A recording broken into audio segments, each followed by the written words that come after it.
हमारे ग्राम पंचायत लिमड़िया से और कारखाना से उम्मीदवार सुनीता बाई बारड़ा और खड़ी है 3 नंबर वार्ड में। उसको चुना चिन्ह 4 नंबर फुटबॉल और काका और काकी और दादा और भाभी और बाबा और आया और भूलता जनी और फुटबॉल पर मोहर लगाड़ी और सुनीता बाई विजय बनावनो छे। फुटबॉल पर मोहर लगाड़नो छे सुनीता बाई के मेहमरे बनावनो छे। फुटबॉल पर मोहर लगाड़नो छे सुनीता बाई के मेहमरे बनावनो छे।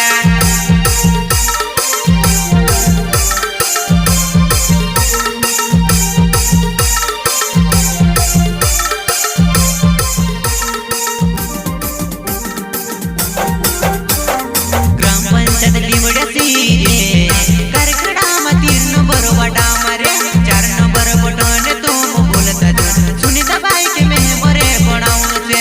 4 नंबर बटन तुम बोलता जो सुनीता बाई के मेहमरे बनावनो छे।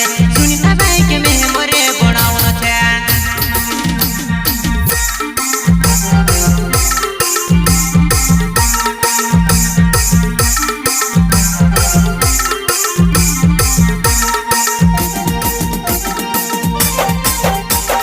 अपने लिए चुना हो लोड़ी रोई रे सुनीता बाई बरे लबारा बाई रे 3 नंबर वार्ड में अपना 4 नंबर बटन तुम बोलता जो फुटबॉल पर मोहरे लगाड़ जो सुनीता बाई के मेहमरे बनावनो छे।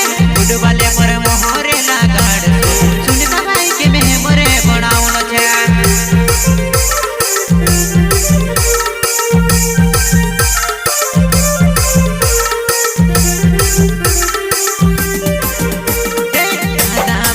वो सब विले जुआ काका काकी वो सब विले जुआ